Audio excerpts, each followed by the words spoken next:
Hello বন্ধুরা, তোমরা সবাই কেমন আছো? তোমাদের মন ভালো করার জন্য আজকে আমি আবারও একটা চটপটা মুখরোচক রেসিপি নিয়ে চলে এসেছি। বাদামের প্যাকেট দেখে বুঝতেই পারছো আজকে করব বাদামের চাট। তো 4 প্যাকেট বাদাম আমি এখানে নিয়েছি। বাদামগুলোকে প্লেটের মধ্যে ঢেলে নিলাম আর বাদামগুলোকে হাতের সাহায্যে একটু ভেঙে নিচ্ছি, যেহেতু বাদামগুলো একটু জোড়া জোড়া মতো থাকে।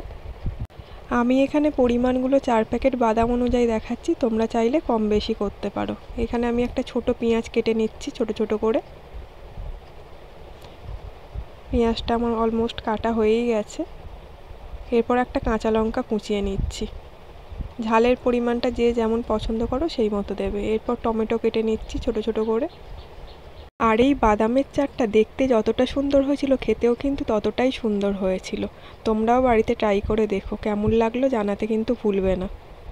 তো পেঁয়াজের টুকরোগুলো দিয়ে দিচ্ছি বাদামের ওপর। এরপর দিয়ে দেবো টমেটোর টুকরোগুলো, একইভাবে দিয়ে দেবো কাঁচা লঙ্কার টুকরোগুলো। এরপর চামচের সাহায্যে একটু ওপর নিচ করে নিচ্ছি। যেহেতু আমার প্লেটটা ছোট ছিল তাই একটু ওপর নিচ করতে অসুবিধেই হচ্ছিল। ওপর থেকে ভাজা কারি পাতা দিয়ে দিলাম। কারি পাতাটাকে তেলের মধ্যে ভেজে নিয়েছিলাম। আর ওপর থেকে দিয়ে দিলাম লাল লঙ্কার গুঁড়ো, দিলাম একটু বিট লবণ। আর এরপর দেবো ভাজা মশলা, জিরে ধনে শুকনো লঙ্কাকে ভেজে নিয়েছি। ভাজা মশলাটাও দিয়ে দিচ্ছি। শুকনো খোলায় তোমরা এটা ভেজে নেবে। এরপর ওপর থেকে দিয়ে দিলাম কাসুন্দি।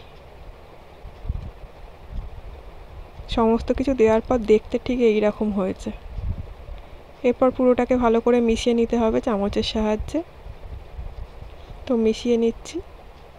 আর ওপর থেকে দিয়ে দিলাম একটু গন্ধরাজ লেবুর রস।